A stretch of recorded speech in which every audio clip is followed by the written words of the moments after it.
Oi pessoal do Quimio, vamos aqui então dar continuidade à nossa resolução da prova de 2010 e hoje pessoal nós vamos fazer a resolução da questão 81, que é uma questão que envolve cálculo de soluções, ok? Então para fazer a resolução dessa questão, a primeira coisa que eu vou fazer aqui com vocês é anotar quais são os dados que o problema me fornece, né? Porque esses dados eles vão me ajudar aqui a fazer a resolução da questão. Muito bem, o primeiro dado aqui que ele me dá é a massa da sacarose. Ele me dá também a massa molar e me dá o volume. E aí aqui ele dá uma informação muito importante, vou até mudar a cor da canetinha aqui, que é a quantidade de matéria que é dada em mol por litro. Então é uma concentração específica que ele está pedindo aqui.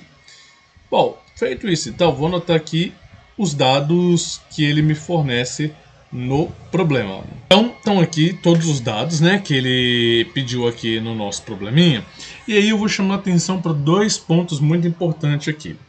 Essa notação mol vezes litro a menos 1 é equivalente a essa notação mol por litro. São as mesmas aqui equivalentes uma à outra, ok? Mas por que eu destaquei assim? Que aqui o litro fica mais destacado. Então é importante a gente saber que esse carinha aqui, né, ele vai estar na notação de litros. Então a gente já pode converter ele de uma vez para litros, ficando então como 0,05 litros o volume que a gente vai trabalhar aqui, ok? Pessoal, feito isso então, a gente tem duas maneiras de resolver esse probleminha. E a primeira eu vou fazer aqui agora com vocês, que nada mais é do que pela fórmula. A resolução pela fórmula, ela é mais rápida, ok? Então, como que a gente resolve isso daqui por fórmula? Vamos lembrar a formulazinha da molaridade. A molaridade, que é representada por esse M com essa perninha, ela é o número de mols dividido pelo volume. E o número de mols, ele nada mais é do que o que, pessoal? A massa dividida pelo volume não, né? Desculpa. É a massa dividida pela massa molar. Aí a gente estaria calculando ali a concentração molar, né? Então é a massa dividida pela massa molar. Se nós unificarmos essas duas equações, substituindo o número de mols dentro da molaridade, nós vamos encontrar que a molaridade ela é a massa dividida pela massa molar vezes o volume, ok? Então a nossa molaridade ela vai ser dada o quê? A massa o problema já me forneceu, que é de 3,42 gramas. A massa molar é 342 gramas por mol. E o volume, nós já fizemos a conversão para litros, que é de 0,05 litros. Ok? Pessoal, falando desse jeito, a gente consegue enxergar o passo a passo de tudo que está acontecendo à medida que a gente está manipulando os nossos cálculos. Necessariamente eu precisaria fazer toda essa montagem? Não há necessidade de fazer toda essa montagem, tá, pessoal? Mas é importante fazer porque a gente vê aqui de fato o que está acontecendo. Então aqui, ó, só para vocês verem melhorzinho aqui, o que vai acontecer? Eu vou cortar grama com grama, vai sobrar o que, pessoal? Vai sobrar mol por litro, que é exatamente a unidade que nós estamos buscando para a resolução desse problema. Então, fazendo os cálculos aqui, nós vamos encontrar 0,2. Eu coloquei um zero a mais aqui. Já estou corrigindo. 0,2 mol por litro. Então, achei aqui esse resultado, que é a letra B. Já marquei aqui na minha alternativa, ok, galera? Bom, esse então é o primeiro método, que é o método da fórmula. Você já poderia terminar por aí, mas vamos tentar agora para um segundo método, para aquelas pessoas que têm dificuldade de decorar a fórmula. Né? Às vezes você fala assim, Emerson, eu sou péssimo em decorar fórmulas, então nós vamos tentar aqui pela regra de 3. É possível? Claro que é possível. Vamos fazer aqui então pela regra de 3, né? Como nós faríamos aqui resolvendo pela regrinha de 3. Primeiro passo, pessoal, nós vamos partir daquilo que a gente já conhece. No caso, então, nós vamos partir pela massa molar.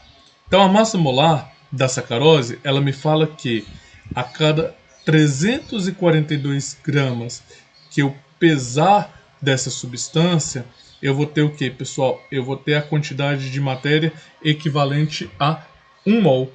Entretanto, todavia, se a gente tem 3,42 gramas como a nossa quantidade de matéria, como massa, perdão, qual que é a quantidade de matéria que nós vamos ter aqui nessa criança? Ora, pessoal, fazendo essa regrinha de 3, nós vamos ter 3,42 dividido por 342. E aí nós vamos encontrar 0,01 mol como quantidade de matéria. Ok? Só que ele não quer a quantidade de matéria. Ele quer a concentração em quantidade de matéria. Então, o que nós vamos fazer para isso daqui? Essa quantidade de matéria, 0,01 mol, ela está presente, pessoal, dentro do que? Dentro desse volume que nós temos aqui, que é de 0,05 litros. Entretanto, se eu quero uma concentração mol por litro, eu tenho que determinar qual que é a quantidade de matéria que eu vou ter presente em 1 litro da minha solução. Ou seja, eu vou saber quantos mols existe dentro desse 1 litro aqui. Ok? Então vamos fazer aqui, terminar de montar a regrinha de 3. E aí, terminando de montar esse carinha aqui embaixo de mol, eu vou chamar de X2. Esse X2, então, pessoal, nada mais vai ser do que o quê? Nada mais vai ser do que a quantidade de matéria presente em 1 litro, ou a concentração em mol por litro. Fazendo as continhas aqui, então, vai dar o mesmo resultado que nós já encontramos em cima, e a quantidade de matéria é 0,2 mols por litro. Mas lá em cima você usou a notação vezes a menos 1. Tanto faz, pessoal, você pode usar tanto a barra, tanto ele a menos 1. Eu estou fazendo isso aqui só para mostrar para vocês que existem duas maneiras diferentes de nós fazermos a representação e também resolver este problema. Então você pode seguir o caminho que você se sentir mais à vontade, que for mais fácil para você, que você sentir mais domínio, tá bom? Segue ele e arrase aí na sua prova do Enem. Muito obrigado por você que ficou comigo até agora. Deixe seu joinha nesse vídeo, compartilha com um coleguinha que também precisa arrasar na prova do Enem. Beleza? Um abraço e até o nosso próximo encontro. Tchau, pessoal!